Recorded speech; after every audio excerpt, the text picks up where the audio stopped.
Les amis, bienvenue, j'espère que vous allez tous très bien, très content de vous retrouver pour cette nouvelle vidéo, très content parce que je me suis couché dépité, un peu en colère hier après la défaite de mon Noël, mais j'ai réussi à faire passer cette très mauvaise saveur en bouche avec une sacrée rencontre de Première Ligue. Je connaissais déjà le résultat, le scénario, mais j'ai rattrapé ce matin, petit réveil à 6h30 pour rattraper ce matin Aston Villa, Manchester City, 14e victoire consécutive d'Aston Villa à la maison, à Villa Park. Une défaite mémorable infligée par Unai Emery aux Citizens. City n'a eu que 2 tirs. 2 tirs. Défaite 1-0, 22 tirs en revanche pour Aston Villa. 2 tirs, c'est le plus faible total pour une équipe de Pep Guardiola dans un match des 5 grands championnats. Tandis que les 22 tirs d'Aston Villa sont le record égalé d'une équipe face à Guardiola sur cette période pour son 535e match. Une équipe de Guardiola n'a jamais encaissé plus de tirs, n'a jamais produit aussi peu de tirs sur un match. Et Aston Villa a sorti une performance mémorable qui est à l'image de son début de saison, sur lequel il était grand temps qu'on dise quelque chose. Grâce au but de donc Leon Bailey, les Villains, quelques jours avant de recevoir Arsenal à la maison, empochent cette fameuse 14e victoire consécutive. C'est leur record à la maison et ils auront l'opportunité contre Arsenal dans quelques jours de le dépasser. Ce qu'on va dire de ce match, c'est que déjà, bon, moi ça c'est un truc qui m'a mis plutôt de bonne humeur. J'aime bien quand les clubs célèbrent leur riche histoire. Et Aston Villa, oui, c'est une équipe qui a gagné la C1 en 1982. Elle est là, elle est apparemment depuis le début de cette saison. Ils la mettent dans le couloir d'entrée. Donc c'est un trophée c'est une réplique, c'est la réplique du trophée. Et c'était quand même un beau symbole de l'avoir face à Man City là. Intéressant. En tout cas, très très gros match d'Aston Villa. Et pour ceux qui connaissent pas trop l'équipe, peut-être on peut la présenter depuis le début. Emiliano Martinez dans les buts, ok, ça on connaît trop bien malheureusement. Lucas Digne et Ezri Konsa, les latéraux. Konsa qui a été appelé avec l'Angleterre à la dernière trêve internationale pour la première fois. Il a 26 ans.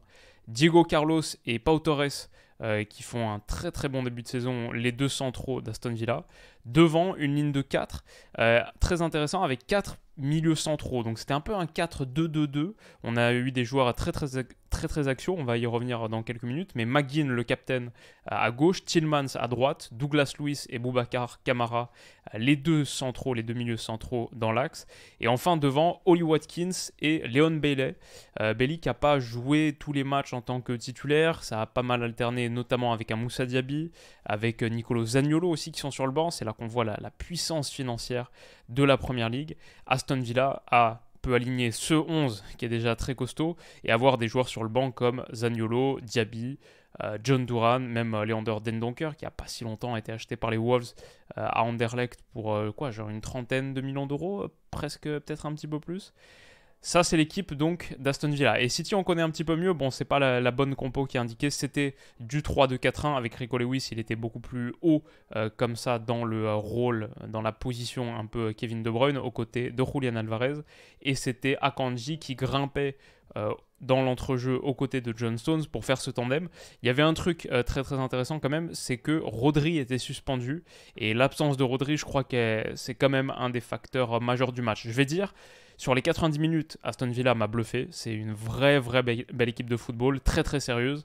Guardiola, on lui a posé la question en conférence de presse, est-ce que c'est un prétendant au titre? Il a dit oui. Alors après, Guardiola est toujours dans l'hyperbole et la question est quand même assez orientée. Moi, je ne pense pas encore que Aston Villa soit un prétendant au titre, mais très très belle équipe qui a fait un très beau match.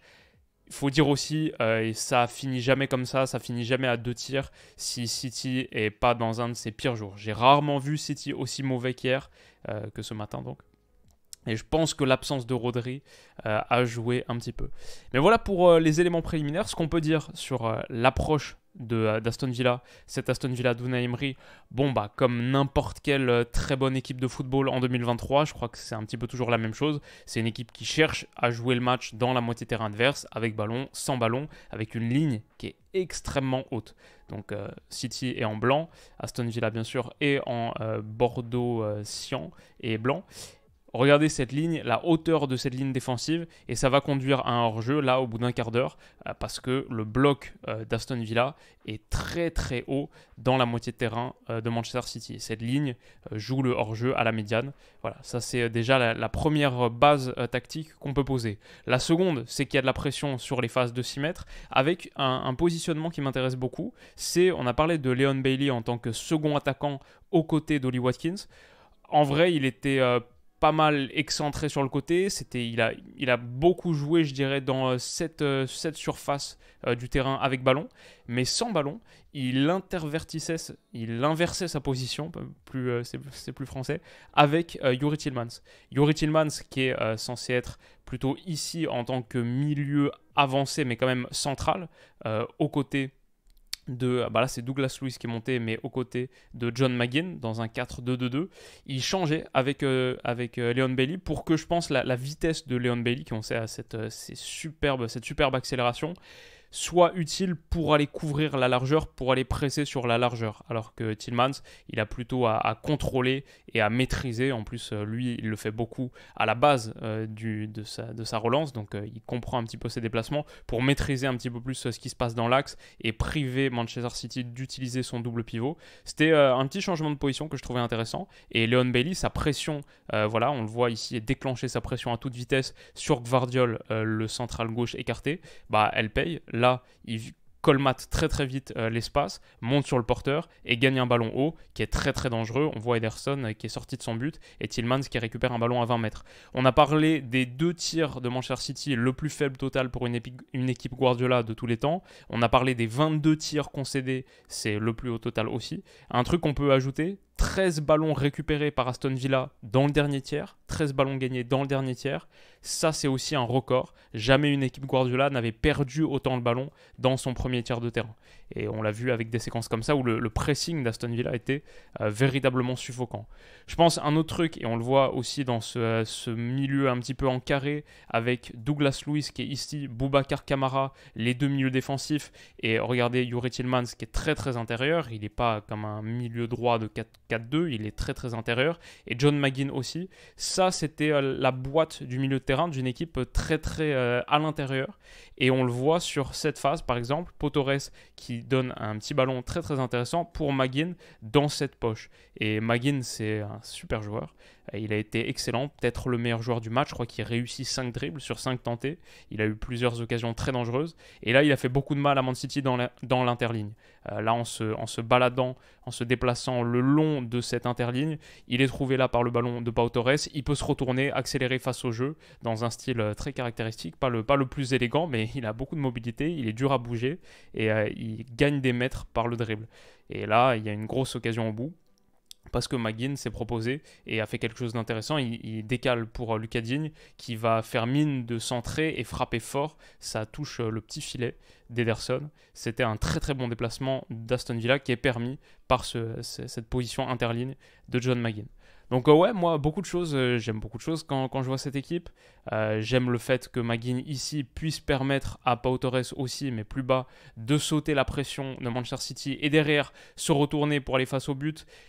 Cette équipe de Manchester City qui presse Aston Villa haut, qui essaye de jouer le match dans la moitié terrain adverse, et du coup sa ligne haute peut se retrouver exposée. Et c'est ça, on parlait un petit peu hier, l'OL qui n'a pas vraiment d'armes pour faire mal dans la profondeur.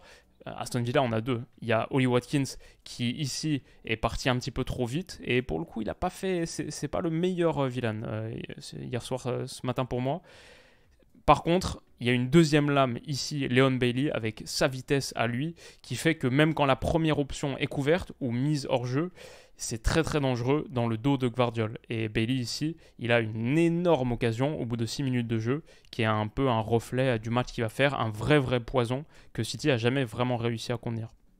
Voilà, ça c'est ce que cet Aston Villa là est capable de faire, et on voit encore une fois le milieu en carré avec Tielemans qui s'est proposé, on a Douglas Luiz et Boubacar Kamara un petit peu en retrait, et John McGinn là. Cet Aston Villa, c'est vraiment du 4-2-2-2. les quatre défenseurs ici, deux milieux centraux un peu reculés, deux milieux centraux un petit peu avancés, et Leon Bailey qui est dans une position un petit peu intermédiaire, pas aussi axiale qu'Ollie Watkins, mais capable de jouer le long de la ligne et de rentrer aussi à l'intérieur depuis cette position un petit peu écartée, où il est difficile à contenir pour un Gvardiol par exemple. J'ai beaucoup aimé ce qu'a fait Aston Villa là. J'ai bien aimé ce qu'ils ont fait aussi à la pression. Les moments où City réussit à s'installer, on voit que ça reste quand même Manchester City, l'équipe 3 fois championne d'affilée en Première Ligue, qui sort d'un triplé historique. Ils ont quand même des moments pas mal. Moi, ce que je vois dans l'approche défensive d'Aston Villa, c'est notamment cette volonté de contrôler Erling Haaland avec les deux centraux qui sont très très proches l'un de l'autre, pour qu'Erling Haaland soit jamais en 1 contre 1, toujours en 1 contre 2, avec pas beaucoup d'espace à manœuvrer. Mais du coup, ça fait que quand on a par exemple Foden, qui est ici excentré, et Julian Alvarez, vous allez voir son positionnement très très important, ça met Konsa dans une situation un petit peu compliquée. En 1 contre 1, assez loin d'un soutien d'un central, et il y a un bel intervalle qui s'ouvre ici. Donc City est toujours en capacité de manœuvrer des espaces, ils ne l'ont pas fait beaucoup, mais quand ils le font ici par exemple, avec ce jeu vers Foden, Konsa est obligé de sortir sur lui. Et ce que j'adore là, l'intelligence de Julian Alvarez, qui ici est en train de regarder le ballon, ok, il est tourné, il n'a pas encore fait quelque chose de très très intéressant. Dès que la passe est donnée et que Foden est touché, sa course, hop, pourquoi faire? Pour attirer Boubacar Kamara, qui était quelques instants plus tôt ici, qui bloquait l'accès à l'axe, pour l'attirer et désormais ouvrir tout cet espace dans lequel Foden peut se faufiler. Cette manipulation de l'espace, elle est quand même bien faite, ça reste quand même Manchester City. Aston Villa l'a pas trop souvent concédé, mais là sur cette action, ça aurait pu être très dangereux. Foden peut rentrer et désormais, regardez l'espace qu'il y a ici dans cet intervalle entre le central et le latéral, parfait pour qu'Erling Haaland puisse se faufiler, s'infiltrer dans le dos de Diego Carlos. Foden donne, ça fait un contre 1, c'est stoppé par Emiliano Martinez qui est aussi... je pense qu'il n'y a aucun vrai maillon faible dans cette équipe d'Aston Villa, c'est ça qui est fort. Tout le monde a porté sa charge ce soir. Et là, il y a un premier arrêt et un deuxième sur le ballon qui revient sur Bernardo Silva, tête d'Erling Haaland. Encore une fois, un bel arrêt d'Emiliano Martinez. C'est 2 tentatives cadrées pour Manchester City. Comme on l'a dit, donc, c'est les 2 premières et les 2 dernières. Les 2 dernières, à la 11e minute de jeu, il n'y aura plus de tir à partir de ce moment-là pour Manchester City, ce qui semble tellement dingue à dire, mais c'est la performance qu'a réussi Aston Villa. Qui était très bon, notamment pour aller chercher la profondeur dans le dos de la ligne de City. On le voit ici, Konsa qui est trouvé. Regardez tout de suite Bailey qui part pleine balle. Il y a aussi Ollie Watkins qui menace là. City sans réponse face à la profondeur qui a pu être trouvée. Et je pense qu'avec un meilleur Ollie Watkins, bon là, Leon Bailey qui est trouvé et derrière va déclencher une frappe extérieure de surface. C'est sorti par Ederson d'ailleurs, un bel arrêt. Mais avec un meilleur Ollie Watkins, ça aurait pu faire encore plus mal pour City. Villa aurait pu en ajouter 1 ou 2 de plus. Je crois que la pression, comme on en a parlé, ça marche très très bien. Donc là, c'est Boubacar Kamara qui sort. Il y a une perte de balle tout de suite. Il y avait peut-être même un ballon à mettre immédiatement pour Ollie Watkins là, dans la profondeur de la part de Douglas Luiz. Mais ça va rejouer côté. Belle combinaison. Leon Bailey qui combine aussi à l'intérieur avec Tielemans. Et il y a une grosse occasion pour Douglas Luiz qui s'est projeté.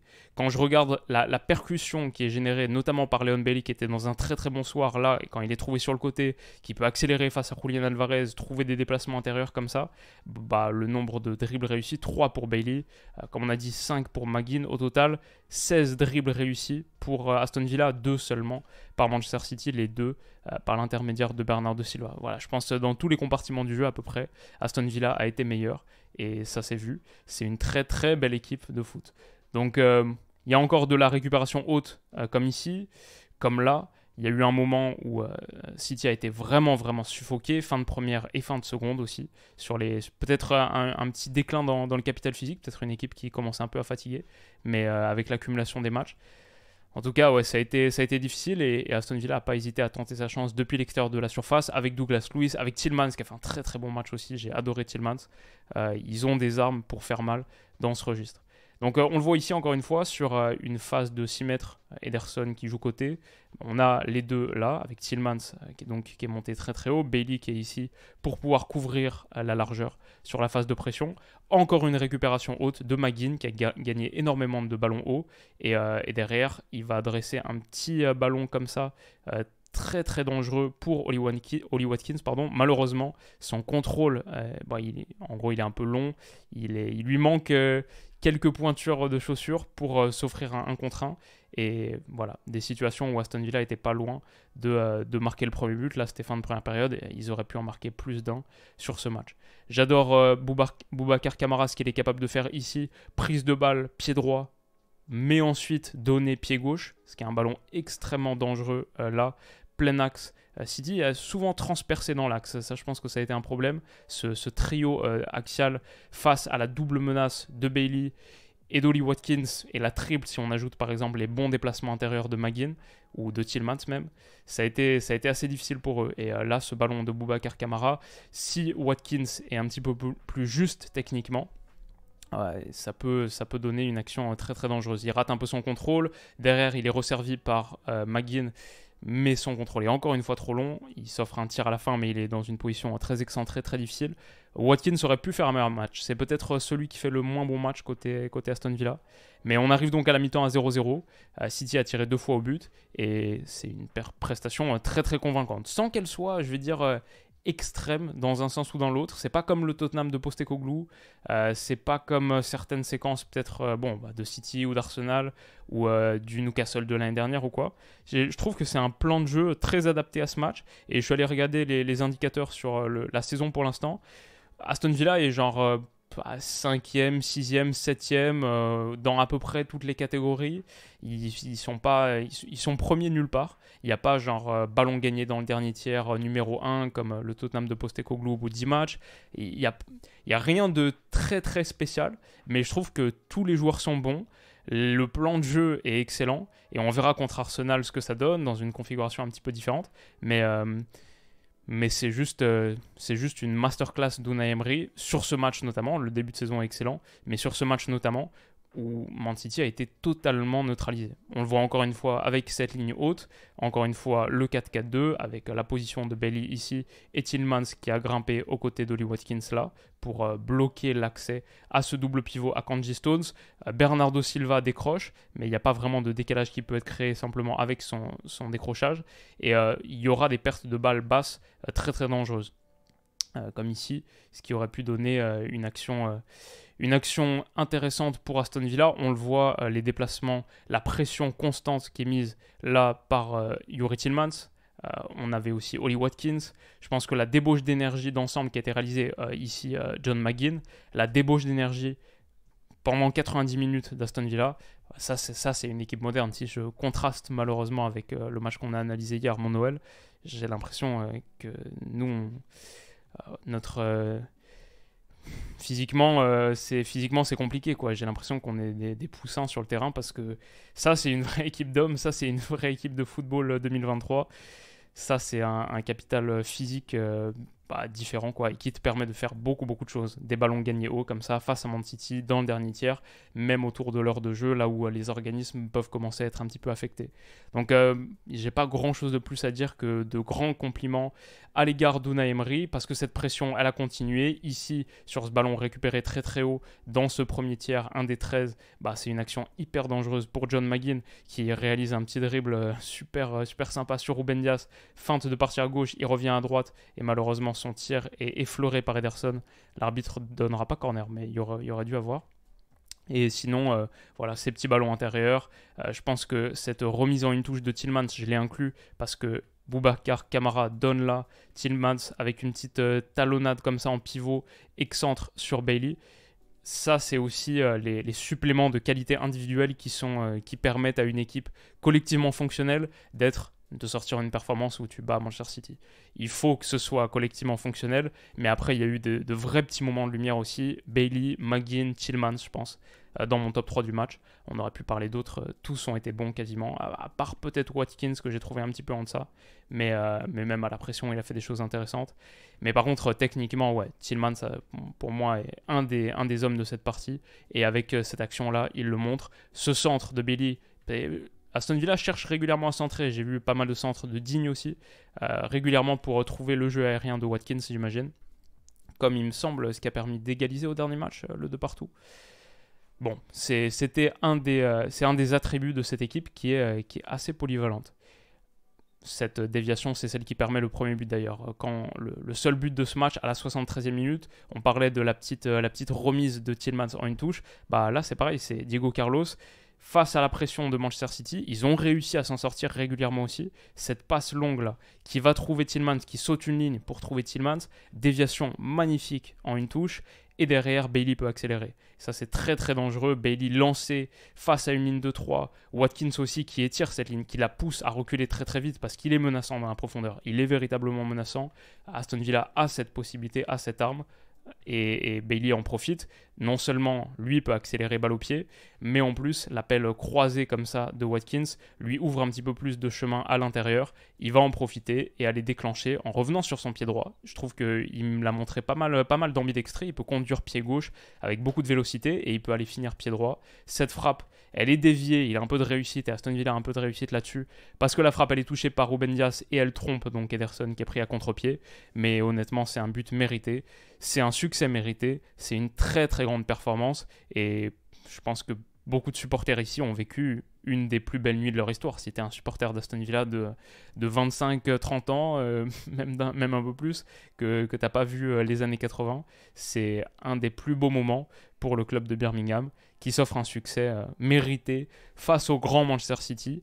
4e match consécutif sans victoire pour les hommes de Pep Guardiola, c'est quelque chose d'assez inquiétant. Il me semble la première victoire d'Unai Emery contre Pep, après genre 13-14 affrontements, bien sûr il y en a eu en Liga aussi.